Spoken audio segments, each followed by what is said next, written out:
Keinginan yang berlebihan menyebabkan kesia-siaan, penumpukan berlebihan membawa kepada kehilangan besar. Para bijaksana sekalian, keinginan yang berlebihan ini datang dari mana ya? Kita belajar apa yang disampaikan oleh Buddha, yaitu kita mungkin sudah pernah dengar cerita tentang Sun Gokong ya. Sun Gokong mencari ke barat mencari kitab suci. Jadi pemerannya di dalamnya itu ada Sun Gokong, ada Cupakai, dan kemudian ada gurunya, dan kemudian satu lagi Ucing, nah, sama Tong Samcong gurunya. Jadi diumpamakan bahwa kalau Sun Gokong ini adalah otak kita, pikiran kita, dan kemudian Cupakai ini adalah perasaan kita, dan Ucing ini adalah bawah sadar kita yang sangat lempeng dan lurus. Kemudian gurunya ini adalah roh suci kita, sifat sejati kita. Kalau diumpamakan demikian, kita akan mudah mengertinya. Dan Buddha mengatakan bahwa manusia itu mempunyai dua macam pikiran. Satu adalah pikiran Sun Gokong, satunya lagi adalah pikiran manusia. Kalau di dalam orang Barat ya, orang Barat menyebutnya monkey mind, pikiran monyet. Jadi kita bayangkan ya, misalnya di kepala kita itu, di pikiran kita itu ada, di kepala kita, di otak kita adalah seperti supermarket. Maka kita taruh seekor monyet di supermarket, apa yang akan terjadi? Kurang lebihnya seperti itu. Dia akan lompat sana, lompat sini, dia akan merusak sana, merusak sini. Dia tidak berhenti, akan membuat keributan dan kerusuhan. Jadi itu bisa disebut juga Sun Gokong di dalam diri kita. Walaupun sebenarnya Sun Gokong itu baik ya. Sun Gokong itu dia selalu membantu menyelesaikan masalah. Tetapi Sun Gokong juga adalah penyebab masalah. Karena apa? Karena sifatnya itu liar, spontan, berubah-berubah, agresif, kreatif, cepat, dan dia bisa berakibat kepada apa? Kemarahan, kekecewaan, trauma, sedih, khawatir, senang, serakah, konflik, dan lain sebagainya. Jadi ini memang gayanya Sun Gokong. Tapi kita di dalam kepala kita juga ada satu Sun Gokong juga, yang cepat sekali kita mengikutinya. Kemudian yang kedua, pikiran manusia, pikiran yang seperti gurunya itu tenang, teliti, logis, fokus, mandiri, cerdas, luas, dan bijak, tetapi cenderung naif. Kenapa demikian? Karena manusia, kalau yang timbul adalah pikiran yang seperti Sun Gokong yang tidak berhenti, itu jelas merugikan, itu akan menyusahkan, dan lagi pula itu berubah-berubah, tidak kekal. Tetapi kalau yang timbul adalah pikiran manusia yang positif, itu juga akan belum keluar daripada siklus kendali dari yin yang. Jadi kadang menyebabkan karma buruk, masih kadang bisa menyebabkan karma baik. Jadi masih berubah-berubah juga. Jadi kita sadari bahwa kedua sifat ini pun bukan yang sejati dan tidak stabil. Kalau di dalam diri kita timbul Sun Gokong ini, sifat monkey mind ini, apa yang harus kita lakukan? Biarkan saja. Karena apa? Karena semakin kita lawan, semakin kita urusin, ya, Sun Gokong, semakin kita memberikan makan kepada dia, maka dia akan semakin liar. Jadi yang penting kita observasi dan fokus pada pintu suci, maka pikiran-pikiran ini akan berhenti dengan sendirinya. Karena itu seorang pun bisa mengatur dan menghentikan mimpinya. Kadang-kadang siang kita melakukan hal apa, malam kita akan jadi satu mimpi kebawa mimpi. Tetapi seorang yang sungguh-sungguh membina, dia akan bisa mengatur mimpinya. Jadi tidak akan berlarut. Mimpi terjadi, dia akan menghentikan. Dia akan sadarin, oh selesai, saya mau tidur, saya nggak mau mimpi ini. Dia akan berhentikan dengan cara fokus pada pintu sucinya. Dan seorang pembina sejati, dia bisa melihat Sun Gokong ini dan Cupaka ini dengan sangat-sangat jelas sekali. Juga melihat Wu Qing ini juga sangat-sangat jelas sekali. Tidak membiarkan semua ini bersikap semau-maunya sendiri. Tetapi yang bisa mengatur dan yang bisa mengendalikan semuanya ini tentunya bukannya tekanan, bukannya paksaan.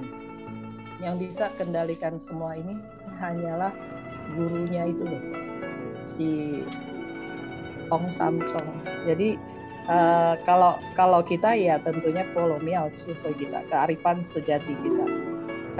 Kalau tidak, tiga sifat di dalam diri kita ini tidak dikendalikan oleh diri sejati kita, maka kita lawan seperti apapun tetap akan Sun Gokong yang menang. Karena itu jangan biarkan Sun Gokong menang.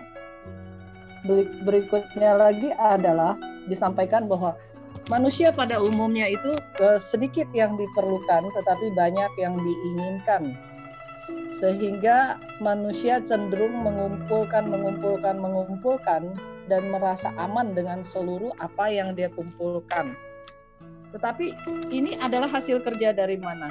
Keinginan yang berlebihan akan menyebabkan kesia-siaan. Ini adalah hasil kerja dari Sun Gokong dan itu Cupakai. Ini hasil kerja mereka. Jadi ketika tidak terkendali, maka semua ini akan dianggap berharga. Padahal banyak sekali orang di luar sana ngumpulin barang sampai di dalam kamar, sampai harus tidur di atas barang-barang, tetapi tidak mampu membuang satu pun dari barang-barang itu. Karenanya itu keinginan yang berlebihan itu akan menyebabkan penderitaan, menyebabkan kesia-siaan.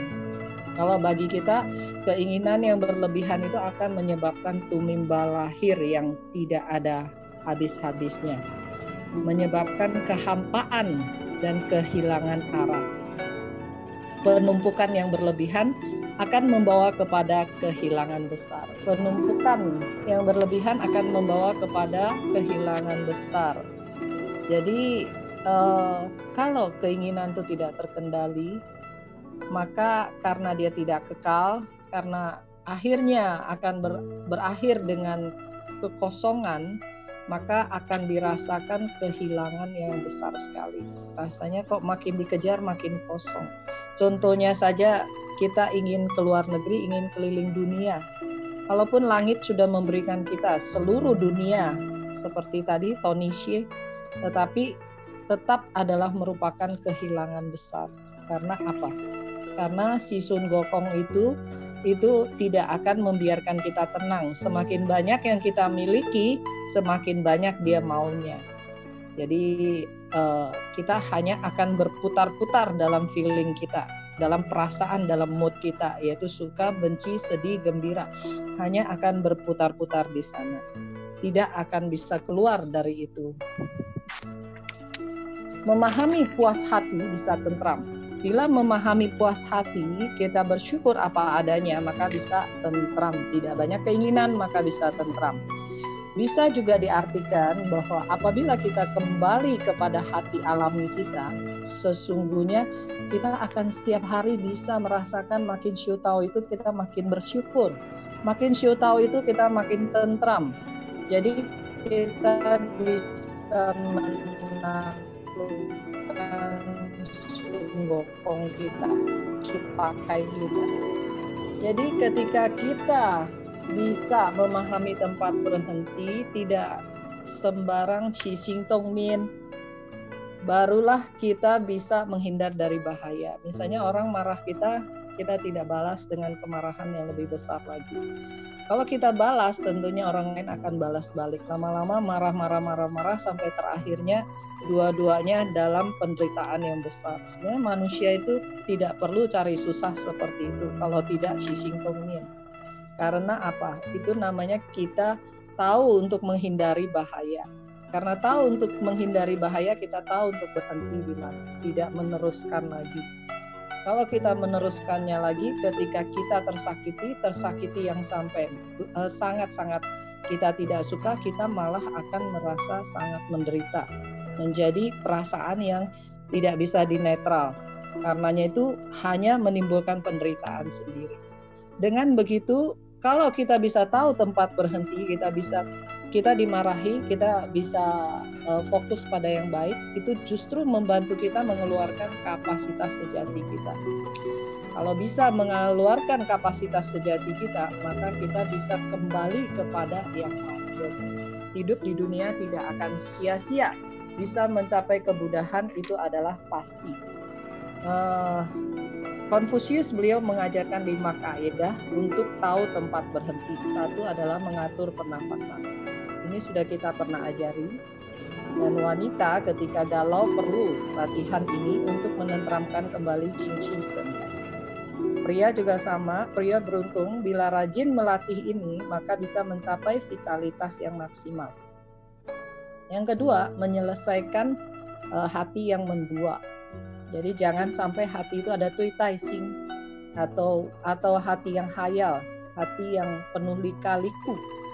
Yang ketiga, menentukan pilihan tujuan. Jadi caranya adalah kita sudah tahu, kita sudah bisa ikhlas sama karma yang terjadi kepada kita. Kita bisa setiap saat kita qixing, kita tidak tongnian, kita tidak wangxiang, kita tidak sembarang berpikir, kita tidak meleset kemana-mana, kita bisa tarik kembali supaya netral kembali. Jadi kita sudah bisa tahu pilihan kita, bukan hanya bukan hanya larut terus menjauh dari nurani kita sendiri. Yang keempat adalah bisa memupuk energi. Setelah kita mencapai vitalitas, kita bisa mengatur energi kita sendiri agar tetap stamina-nya ini tidak rusak. Jadi hilangkan perangai dan sifat buruk kita. Yang kelima adalah fokus pada diri sejati kita, Xian Xiao kita, dengan Wan Yan Fang Xia ingin Pusen, Wan Zizai Pusat. Semua hal yang tidak sejati saya akan melepaskannya. Semua sebab yang sementara saya akan menghilangkannya. Dan satu niat buruk pun tidak akan timbul. Itu baru kita bisa kuantisai, kita bisa fokus pada bodhisatwa sejati kita. Kira-kira demikian Koshie belajar sampai di sini. Apabila ada kesalahan mohon mohon bantuan, mohon para pandita berwelas asih memaafkan dan memberikan petunjuk. Mohon para bijaksana sekalian memaklumi dan memberikan petunjuk.